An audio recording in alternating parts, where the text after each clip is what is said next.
Hello everyone. जैसा कि आपको विदित है, कोविड-19 कारण सभी जो है स्कूल बंद हैं और आप सभी का शिक्षा से संबंधित कोई नुकसान ना हो, इसीलिए सभी जो शिक्षक हैं वो अपनी तरफ से अपने अपने भरसक प्रयास कर रहे हैं कि बच्चों की शिक्षा हेतु जो भी कोई अध्यापक जैसा भी कुछ कर सकता है वो अपना प्रयास कर रहा है। उसी कड़ी में आज मैंने भी अपने विद्यार्थियों के लिए कुछ सामग्री जुटाई है और उसी को आपके सामने प्रस्तुत कर रहा हूँ। उम्मीद करता हूँ कि आपको इसके माध्यम से आज का टॉपिक समझ आएगा। हमारा जो आज का टॉपिक है वह है संसाधन व विकास। संसाधन व विकास को अगर हम ब्रॉड लेवल पे देखें तो resource is the important concept for development. दूसरे शब्दों में कहें तो संसाधन विकास के लिए बहुत ही महत्वपूर्ण पहलू है। बिना संसाधनों के हम विकास की कल्पना नहीं कर सकते। अगर हम इसे दूसरी तरफ से ये देखें कि संसाधनों का विकास कैसे होता है, तो ये भी अपने आप में एक बड़ा इंटरेस्टिंग और रोचक मुद्दा रहेगा। तो इन्हीं सभी बातों को ध्यान में रखते हुए हम आज के अपने टॉपिक को शुरू करते हैं और चलते हैं प्रथम स्लाइड की ओर।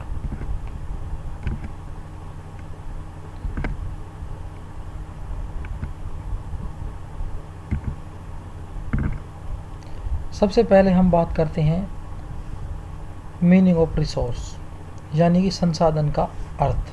अगर हम अंग्रेजी भाषा में संसाधन या फिर रिसोर्स के शाब्दिक अर्थ को समझें या फिर वर्ड मीनिंग को समझें तो रिसोर्स पर्टिकुलर दो वर्डों से मिलकर बना हुआ है। एक है री और दूसरा है सोर्स।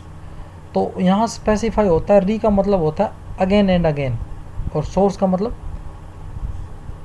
एक स्पेसिफिक सोर्स या फिर साधन, यानी कि एक ऐसा विशेष साधन जिसका उपयोग हम बार बार अपनी आवश्यकताओं और इच्छाओं की पूर्ति हेतु करते हैं, वह संसाधन है, जैसा कि इसके शाब्दिक अर्थ से प्रतीत होता है।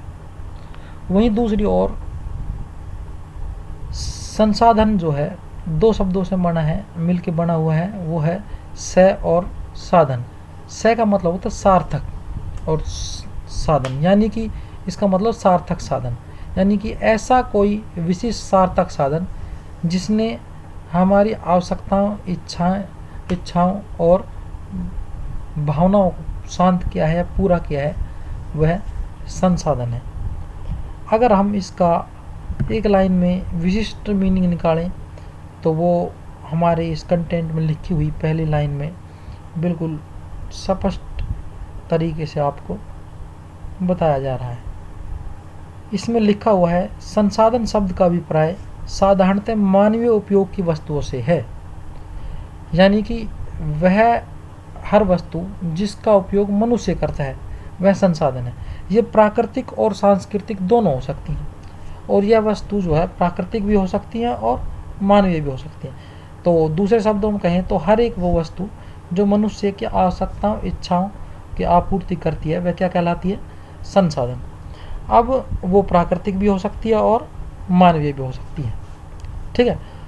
अब हम अपने व्यवहारिक जीवन में अगर देखें तो बहुत सारी चीज़ों का हम प्रयोग करते हैं। खाने के लिए व्यक्ति को खाना भी चाहिए, पहनने के लिए कपड़े भी चाहिए, पीने के लिए पानी भी चाहिए और दूर जाने के लिए गाड़ी भी चाहिए। तो जितनी भी चीज़ों का हम अपनी दैनिक लाइफ में, दैनिक जीवन में प्रयोग कर रहे हैं वो सभी संसाधन हैं। ठीक है। तो अब हम आगे की तरफ अगर इस स्लाइड में यहाँ देखते हैं तो कुछ मैंने नेचुरल साइट को दिखाया है। वो इसलिए कि क्योंकि कोई भी अगर संसाधन है तो वो संसाधन प्रकृति से ही निकला हुआ है। अगर हम उसका सीधे तौर से प्रयोग कर रहे हैं तो प्राकृतिक संसाधन है, और मनुष्य अपने ज्ञान और तकनीकी के आधार में से उसके रूप में परिवर्तन कर रहा है, मूल्य में वृद्धि कर रहा है और उसका प्रयोग कर रहा है, तो वो हमारे लिए मानवीय संसाधन है। तो हम ये कह सकते हैं कि सभी संसाधनों की जो जननी है वो प्रकृति है, या फिर प्रकृति है, या नेचर है, यानी कि सभी संसाधन नेचर से निकले हुए हैं। ठीक है, एक स्पेसिफिक कोटेशन मुझे ज्योग्राफी के संदर्भ में याद आती है, nature for man, man for nature, यानी कि प्रकृति मानव के लिए है और मानव प्रकृति के लिए है। अगर हम प्रकृति का महत्व मानव के बगैर देखें तो प्रकृति कुछ नहीं है, और मानव को प्रकृति के बगैर देखें तो मानव का अस्तित्व कुछ नहीं है। तो ये एक दूसरे के पूरक हैं। तो हम कह सकते हैं कि जितनी भी प्राकृतिक संपदा है वो मानव के लिए है और मानव प्रकृति के लिए है। तो हम ये कह सकते हैं कि कोई भी वस्तु मानव के बगैर संसाधन नहीं हो सकती, क्योंकि जिस वस्तु का उपयोग मनुष्य करेगा वही वस्तु संसाधन कहलाती है। यानी कि किसी विशिष्ट वस्तु के संसाधन बनने में मानव की अहम भूमिका होती है, चाहे वो तकनीकी ज्ञान के आधार पर हो, चाहे आवश्यकता और जरूरतों को पूरा करने के लिए। अब यहाँ पर दो परिदृश्य दिखाए हुए हैं। मैंने एक तरफ नेचुरल साइट को शो करने की कोशिश की है और दूसरी तरफ आपको मैन मेड साइट को डोमिनेंस किया है। तो आप अगर नेचर से कुछ प्राप्त कर रहे हो, वहाँ भी आप उस पर्टिकुलर ऑब्जेक्ट, उस पर्टिकुलर उस प्रक्रिया को संसाधन में सम्मिलित कर सकते हो, और मनुष्य द्वारा निर्मित किसी विशिष्ट वस्तु का उपभोग कर रहे हो तो भी वो आपके लिए संसाधन कहलाएगी। अब संसाधनों का वर्गीकरण करते हैं तो स्पेसिफाई होता है कि भाई संसाधनों का वर्गीकरण अगर आपको समझना है सिंपल शब्दों में, तो सबसे ज़रूरी है कि संसाधनों के वर्गीकरण यानी कि रिसोर्स क्लासिफिकेशन के बेस की जो की पॉइंट है उसे आप पकड़ लो। तो इसका पहला की पॉइंट है बेस ऑन यूटिलाइजेशन, उपयोग के आधार पर या उपभोग के आधार पर। ठीक है, दूसरा है बेस ऑन ओरिजिन, उत्पत्ति के आधार पर। तीसरा है उद्देश्य के आधार पर। तो इन्हीं सभी विशिष्ट पॉइंटों का आधार पर इसको जो है डिवाइड किया गया है। उपयोगिता के आधार पर संसाधन तीन प्रकार के यहाँ दिखाए हुए हैं। तो नवीनकरणीय, योग्य व असमाप्य संसाधन, नवीनकरणीय, अयोग्य या समाप्य संसाधन, और तीसरा है चक्रीय संसाधन, यानी कि ऐसे विशिष्ट नवीनकरणीय संसाधन जो क्या है कि समाप्त हो जाते हैं। उनका प्रयोग हम एक बार ही कर सकते हैं और उनकी एक विशिष्ट सीमा होती है प्रयोग करने की, उसके बाद वो समाप्त हो जाते हैं। जैसे कि हमारे खनिज, ठीक है, वो क्या है कि एक विशेष सीमा के बाद ख़त्म हो जाएंगे। तो हमें ज़रूरत है कि इनको बड़ी सतर्कता से और सावधानी से और संतुलित तरीके से इनका दोहन करें, इनका प्रयोग करें। नवीनकरणीय असमाप्य संसाधन, नवीनकरणीय असमाप्य संसाधन वह संसाधन है जो प्रकृति से हमें इन्फिनिटिव वैल्यू मिले, यानी कि एक विशिष्ट उनका कोई प्रतिकूल क्वांटिटी नहीं है, वो खत्म नहीं होते और हमें ताजिंदगी संसाधन के रूप में मिलते रहते हैं। जैसे कि सौर ऊर्जा, पवन ऊर्जा और भू ऊर्जा, और हम अगर बात करें तो जल ऊर्जा, ये सभी जो है नवीनकरणीय संसाधन है। अब बात आती है तीसरा इसका पहलू है चक्रीय संसाधन। चक्रीय संसाधन वह संसाधन जिसका हम बार बार प्रयोग कर रहे हैं, यानी कि उसको यूज कर लिया, उसके बाद उसका रेनोवेशन करके फिर से उसको प्रयोग में ले रहे हैं दोबारा से, तो चक्रीय संसाधन। तो इसका सबसे अच्छा उदाहरण जल है, जिसको हम बार बार प्रयोग करते हैं, रिफाइन करते हैं, यूज करते हैं। और इसका दूसरा आधार है उत्पत्ति के आधार पर संसाधन, यानी कि बेस ऑन ओरिजिन। उत्पत्ति के आधार पर संसाधन मुख्यतः दो प्रकार के होते हैं, जैविक संसाधन और अजैविक संसाधन। जैविक संसाधन वह संसाधन है जिसके अंदर या तो लाइफ एग्जिस्ट करती है या कभी लाइफ एग्जिस्ट करती थी। उदाहरण के तौर पर जीव जंतु और पेड़ पौधे। मानव भी जैविक संसाधन की श्रेणी में ही आता है। अजैविक संसाधन वह संसाधन या वह वस्तु है जिसके अंदर लाइफ एग्जिस्ट नहीं करती। वे सभी जो है वस्तुएं अजैविक संसाधन में आती हैं। उदाहरण के लिए खनिज जो हमारे हैं ऑलमोस्ट अजैविक संसाधन में आते हैं, परंतु इसमें एक अपवाद है, कोयला। वो जो है स्पेसिफिक, उसके अंदर कहीं ना कहीं कभी ना कभी लाइफ एग्जिस्ट करती थी, इसलिए वो जैविक के अंदर आता है। ठीक है भाई। अब आगे हम बात करते हैं उद्देश्य के आधार पर। उद्देश्य के आधार पर यानी कि बेस्ड ऑन पर्पज, हम किस पर्टिकुलर संसाधन को किस उद्देश्य से प्रयोग ले रहे हैं, किस उद्देश्य की पूर्ति हेतु उसका प्रयोग कर रहे हैं, इसके आधार पर। तो बेसिकली इसके जब डिवीजन की बात आती है तो इसके 3 डिवीजन हैं। एक है ऊर्जा संसाधन, दूसरा है कच्चा माल और तीसरा है खाद्य पदार्थ। तो ऊर्जा संसाधन की बात करते हैं तो एक होती है समाप्य ऊर्जा संसाधन, दूसरे होते हैं अक्षय ऊर्जा संसाधन, असमाप्य ऊर्जा संसाधन। समाप्य ऊर्जा संसाधन के अगर हम देखें तो पेट्रोलियम है, कोल है, लकड़ी है। ये सभी संसाधन ऐसे हैं जो एक सीमा के बाद समाप्त हो जाते हैं, इसलिए इन्हें समाप्य ऊर्जा संसाधनों की श्रेणी में रखा जाता है। दूसरा है असमाप्य ऊर्जा संसाधन, वह संसाधन जो अक्षय हैं, जो कभी खत्म नहीं होते और कंटिन्यू हमें जो है पावर और एनर्जी प्रोवाइड करती हैं, वो असमाप्य संसाधन है, जैसे कि जल ऊर्जा, वायु ऊर्जा और सौर ऊर्जा। अब हम बात करते हैं कच्चा माल। जब कच्चा माल की बातें करेंगे तो कच्चा माल यानी कि एक ऐसी विशिष्ट वस्तु जिसके आधार पर हम कोई दूसरी चीज़ बनाना चाह रहे हैं, उसका मतलब उत्तम रूप, हम उसका जो विशिष्ट, उत्तम और मूल्यवान रूप बना कर उसको प्रयोग लेते हैं। तो कच्चे माल में हमारे सारे और हैं, मतलब कि अयस्क आ जाते हैं। उसके अलावा कपास भी एक जो है कच्चा माल की श्रेणी में, क्योंकि कपास से हम कपड़ा बना रहे हैं, तो कपड़े के लिए कच्चे माल के रूप में कपास को हम देख सकते हैं। तो इसी तरह खाद्य सामग्री की बात करते हैं तो फ्लोरा एंड फौना, वो यानी कह सकते हो जीव जंतु और वनस्पति इसकी श्रेणी में आते हैं, क्योंकि हमारी सृष्टि में जीव और मानव भी 2 प्रकार, एक तो क्या है ओमनीवीवर है, एक हार्वीवर है और एक कॉर्नवीवर, यानी शाकाहारी, मांसाहारी और सर्वभक्षी। तो जो मांसाहारी है उसके लिए जीव जंतु भी संसाधन का काम कर रहे हैं खाद्य सामग्री के रूप में, और जो शाकाहारी उसके लिए वनस्पति, पेड़ पौधे, फूल फल, वो सब संसाधन है।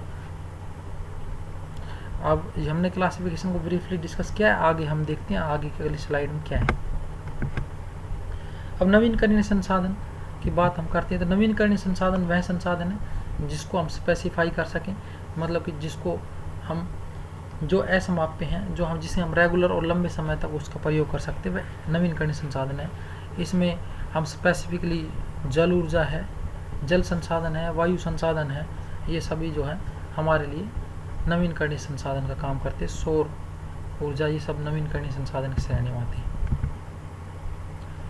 वनस्पति को भी हम इसी श्रेणी में रखते हैं, क्योंकि वनस्पति का अगर हम सदुपयोग और सिस्टमेटिक तरीके से उसका प्रयोग करते हैं, जितना पेड़ों का यूज़ करते हैं पेड़ों का, उतनी ही हम प्लांटेशन करते हैं, तो वनस्पति भी हमारे लिए नवीनकरणीय संसाधन है। अनवीनकरणीय संसाधन ऐसे विशेष संसाधन जो समाप्त हो जाते हैं, तो इसके अंदर सभी, और मैंने जैसा कि बताया कि सभी खनिज अपनी पृथ्वी के अंदर लिमिटेड मात्रा में हैं, एक समय बाद वह समाप्त हो जाने हैं।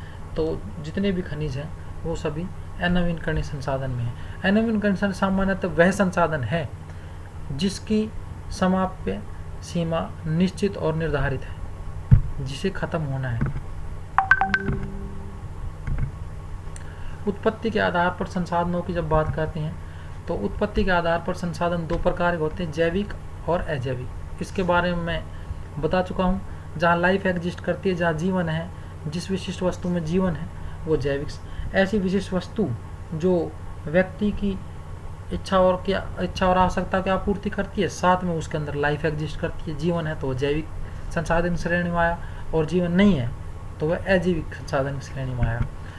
उदाहरण के तौर पर ये पिक्चर पूरी तरह इस चीज़ को जस्टिफाई करती है। आप देखोगे एक तरफ बायोटिक एस्पेक्ट है जो मनुष्य की जरूरत है, पेड़ से हमें फल मिलते हैं, मधुमक्खी से हमें शहद मिल रहा है, और जो भी है बायोटिक एलिमेंट वो हमारे यूज में आ रहे हैं तो वो बायोटिक रिसोर्स कहलाएंगे। और जो एबायोटिक रिसोर्स जो हमारे यूज में आ रहे हैं एलिमेंट है वो एबायोटिक रिसोर्स। उदाहरण के लिए सनलाइट है, प्रेसिपिटेशन है, स्टोन है, ये सब हमारी ज़रूरतों को पूरा करते हैं परंतु इनके अंदर लाइफ एग्जिस्ट नहीं करती, इसलिए जो है ये हमारे लिए क्या है, एबायोटिक रिसोर्स है। अब हम आते हैं नेक्स्ट कंसेप्ट में, उद्देश्यों के आधार पर संसाधन के प्रकार। उद्देश्यों के आधार पर मैंने बताया था 3 तरह के संसाधन होते हैं। कच्चा माल क्या संसाधन, जिन संसाधन मतलब ऐसी वस्तु जिनको हम कच्चे माल के रूप में उपयोग करते हैं, वो कच्चा माल जैसे कार बनाने के लिए लोहे का प्रयोग करें तो वो वहाँ पर रॉ मटेरियल के रूप में हमारे लिए संसाधन है। दूसरा, अगर कपड़ा बनाने के लिए कपास का प्रयोग कर रहे हैं तो कपास वहाँ पर कच्चा माल है। खाद्य सामग्री जैसे हमारे अनाज हैं, गेहूँ, चावल, बाजरा, दाल, ये सब खाद्य सामग्री हैं, फल फूल और सब्जियाँ। ऊर्जा के साधनों की बात करते हैं तो उद्देश्य के आधार पर हमने एक ऊर्जा के संसाधन को भी अहम माना है। ऊर्जा के संसाधन बेसिकली 2 प्रकार के होते हैं, एक अक्षय ऊर्जा संसाधन और एक समाप्य ऊर्जा संसाधन। अक्षय ऊर्जा जो वह ऊर्जा के संसाधन जो हमें जीवन पर्यंत ऊर्जा प्रोवाइड करेंगे, एनर्जी प्रोवाइड करेंगे, जैसे कि सौर ऊर्जा, वायु ऊर्जा और जल ऊर्जा। समाप्य संसाधन वह जिनकी लिमिट होती है, एक समय पर वो समाप्त हो जाएंगे, जैसे कि पेट्रोलियम है, कोयला है, लकड़ी है इत्यादि। अब अगली स्लाइड पर चलते हैं और देखते हैं संसाधनों का विकास। तो जब संसाधनों के विकास की बात आती है तो हमें देखना है कोई वस्तु किस तरह रिसोर्स बनती है। इस कंसेप्ट हम डिस्कस करेंगे इस डायग्राम की सहायता से। तो मैं मानता हूँ कि कोई भी वस्तु मनुष्य के इंटरेक्शन के बगैर संसाधन नहीं हो सकती, क्योंकि जिस वस्तु को मनुष्य प्रयोग में लाता है वही वस्तु संसाधन कहलाती है, समझ गए। और एक प्राकृतिक वस्तु जो मनुष्य के प्रयोग हेतु तैयार नहीं है, मनुष्य के प्रयोग के लिए वो उचित नहीं है, परंतु मनुष्य अपने ज्ञान और तकनीकी आधार पर उसके मूल्य में वृद्धि करके उसका उपयोग करता है तो संसाधन हो जाती है। यानी कि मनुष्य अपने तकनीकी ज्ञान आधार पर भी वस्तुओं को संसाधन बनाने में सक्षम है। तो हम ये कह सकते हैं कि किसी वस्तु का संसाधन होना मनुष्य पर निर्भर करता है और मनुष्य किसी वस्तु को संसाधन बनाने में सक्षम है। भू संसाधन। भू संसाधन का सीधा संबंध भूमि संपदा से है, जिसमें मैदान, पर्वत, पठार सम्मिलित है। भू संपदा के मामले में हमारा राष्ट्र धनी है। भारत के 43% भाग पर मैदान है जो सामान्यतः कृषि संबंधित गतिविधियों के लिए उपयुक्त है और यहाँ पर अधिकतर क्षेत्र पर खेती की जाती है। और वहीं दूसरी ओर हमारे देश का 27% जो लैंड है वो पठार है। ये भी जो है संसाधनों की एक बहुत बड़ी संपदा है। यहाँ पर ये खनिज भंडार से संपन्न क्षेत्र है और यहाँ पर बहुत बहुमूल्य और उपयोगी खनिज मिलते हैं। वहीं 30% एरिया जो है 30% वो पर्वत है, उसको हम पर्यटन, स्वास्थ्यवर्धन सेवाओं के लिए व अन्य पर्वतारोहण गतिविधियों के लिए प्रयोग में लेते हैं। तो ये कह सकते हैं कि ये तीनों ही चीज़ें एज ए रिसोर्स बहुत ही इम्पोर्टेंट है और सभी रिसोर्सों की उत्पत्ति लगभग इन्हीं से ही होती है। अब जब भू संसाधन की बात आती है तो मृदा और मिट्टी का अपना अहम रोल है। तो आगे हम इस लेक्चर में मिट्टी के ऊपर जो है पूरा जोर देंगे और उससे संबंधित पूरी डीपली स्टडी करेंगे और उसके बारे में जानेंगे कि मृदा संसाधन है क्या। अब जब हम मृदा संसाधन की बात कर रहे हैं तो सबसे पहले हमें ये पता होना चाहिए मृदा है क्या। तो मृदा का अर्थ जानते हैं। तो मृदा का अर्थ पहली ही पंक्ति में आपके सामने उद्गृत हो रहा है। पृथ्वी की ऊपरी सतह पर मोटे, मध्यम और बारीक कार्बनिक तथा अकार्बनिक मिश्रित कणों को मृदा कहते हैं। या दूसरे शब्दों में कहें तो पृथ्वी की वह ऊपरी सतह जो उपजाऊ व नमी युक्त है मृदा कहलाती है। और मृदा का निर्माण की अगर हम बात करें तो चट्टान और सैलों के टूटने से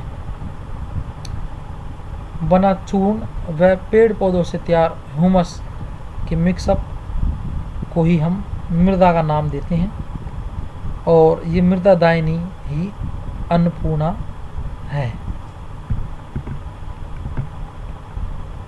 अब मृदा अपरदन, मृदा के बारे में जब हम पढ़ते हैं तो मृदा अपरदन अपने आप में एक विशिष्ट टर्म है, विशिष्ट कंसेप्ट है, विशिष्ट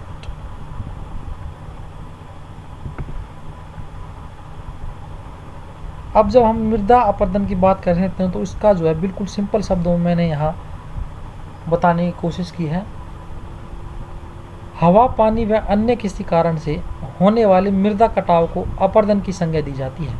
इसमें जमीन बीहड़ और इससे जमीन बीहड़ और अनुपजाऊ हो जाती है। यानी कि हवा, पानी व अन्य किसी भी कारण से अगर जमीन के अंदर कटाव, रिसाव होना शुरू हो जाए तो वहाँ पर अपरदन क्रिया सक्रिय हो जाती है और इससे ज़मीन का उपजाऊपन पूर्णतः खत्म होता है और साथ में वो ज़मीन बीहड़ हो जाती है, कृषि योग्य नहीं रहती। मृदा अपरदन का एक चित्र जो आपके सामने दिखा रहा है, मैं मानता हूँ इस चित्र को देखने के बाद मृदा अपरदन का कंसेप्ट आपको पूर्णतः क्लियर हो जाएगा। ये पानी के बहाव से यहाँ से जो है स्पेसिफिक मिट्टी का जो आवरण है वो ख़त्म हो गया और बहुत बड़े बड़े नाली बन गई हैं, नालियाँ हैं जिसे हम रिल, सरिता या कुछ भी कह सकते हैं। इससे ये पूरा क्षेत्र बीहड़ हो गया है और कृषि योग्य नहीं रहा।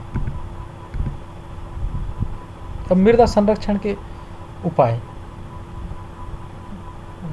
मृदा संरक्षण के उपाय की अगर हम बात करते हैं तो सबसे पहले हमें ये जानना सोयल इरोजन ऑलमोस्ट होता कहाँ है। सोयल इरोजन होगा हाई एल्टीट्यूड स्लोप पे, वाटर की अगर जल से हो रहा है तो हाई एल्टीट्यूड, जहाँ पर स्लोप ज़्यादा होगा वहाँ पर इरोजन ज़्यादा होगा। तो मैं मानता हूँ कि जो हाई एल्टीट्यूड एरिया है और जहाँ पर स्लोप अधिक है वहाँ पर हमें ढाल के विपरीत खेत की जुताई करनी चाहिए जिससे कि पानी के बहाव को कम किया जा सके। पानी का बहाव कम होगा तो सिंपल सी बात है कि मृदा अपरदन भी कम होगा। अब बात करते हैं पट्टीदार खेती। अगर हम पट्टीदार खेती की बात करें तो ये भी हाई एल्टीट्यूड रीजन पे होती है। इससे ये होता है कि स्पेसिफिक पानी का फ्लो कम होता है और मृदा अपरदन भी उससे कम होता है या फिर रुकता है।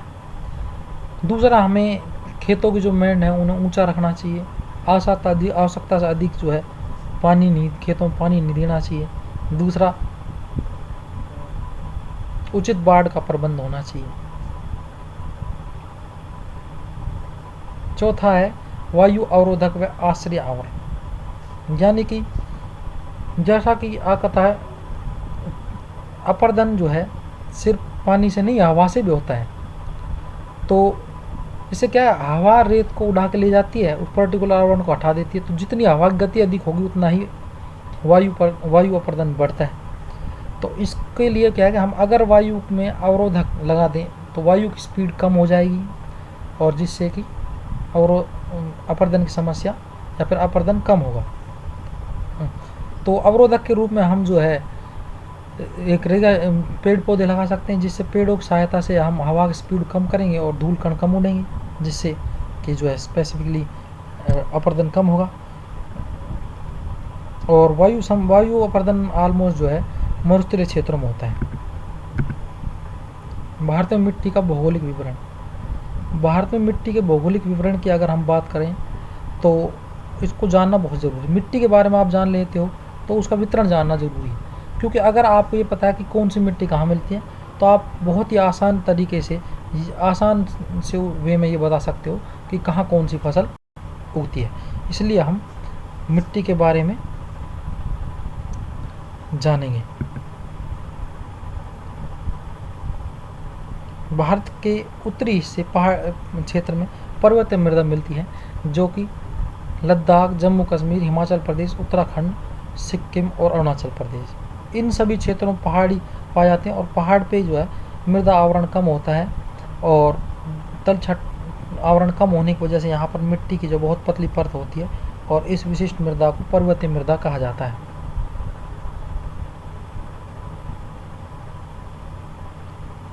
अब उसके बाद नीचे की तरफ स्काई ब्लू कलर में आपको दिखाई दे रहा है, यहाँ पर जो ये मिट्टी है ये जलोढ़ मिट्टी है। ये जलोढ़ मिट्टी यहाँ क्यों है, इसका भी एक विशिष्ट कारण है, क्योंकि ये उत्तरी भारत का मैदान है और यहाँ से बहुत सारी नदियाँ बहती हैं, और इन नदियों के द्वारा निक्षेपित मिट्टी द्वारा ही इस मैदान का निर्माण हुआ है। और यहाँ पर इस मिट्टी में जल या नमी के रूप में पर्याप्त मात्रा में उपलब्ध है, इसीलिए इस मिट्टी को जलोढ़ मृदा कहा जाता है। और ये गेहूँ चावल की खेती के लिए बहुत ही ज़्यादा उपयुक्त मानी जाती है। इसके साइड में जब हम वेस्टर्न कोस्ट को देते हैं, इंडिया के वेस्टर्न अगर पार्ट को देखें तो राजस्थान का पश्चिमी हिस्सा है जिसमें रेतीली मिट्टी पाई जाती है। फिर नीचे की तरफ आते हैं तो दिखाई देता है कि light green soil, light green जो है शैडो दी हुई है, ये जो है शैडो यहाँ पर काली मिट्टी को रिप्रेजेंट कर रही है। और ब्लैक सोयल जो है कपास की उत्पादन के लिए उपयुक्त मानी जाती है। कपास की फसल के सबसे ज़्यादा या फिर सबसे अच्छी जो है मिट्टी वो काली मिट्टी है। इसके नीचे रेड जो है शेडिंग दी हुई है, ये रेड जो शेडिंग है वो आपका जो है नीचे ये रिप्रेजेंट कर रहे हैं रेड सोयल। तो यहाँ पर लाल मिट्टी मिलती है, तो लाल मिट्टी सामान्यतः कर्नाटक, तमिलनाडु, आंध्र प्रदेश, तेलंगाना, छत्तीसगढ़, उड़ीसा और झारखंड में मिलती है। ये जो विशेष क्षेत्र है ये कि पठारी क्षेत्र, यहाँ पर खनिजों की प्रचुर मात्रा में यहाँ पर खनिज पाए जाते हैं और जो बहुमूल्य संपदा है। भारत का 60% लगभग 60% जो माइनिंग वर्क है वो इसी क्षेत्र में। वहीं इसमें मैप में एक चीज़ नहीं शो की हुई है, उसके लिए मैं माफ़ी चाहता हूँ, परंतु दो विशेष क्षेत्र ऐसे जहाँ पर एक तो असम और मेघालय का जो क्षेत्र है और पूर्व में केरला का तटीय क्षेत्र, यहाँ पर अधिक वर्षा होने के कारण क्या है मिट्टी का आवरण बह जाता है और कंकरीली भूमि मिलती है। उस विशिष्ट मृदा को हम लैटराइट मृदा कहते हैं और ये जो है चाय की खेती के लिए उपयुक्त मानी जाती है।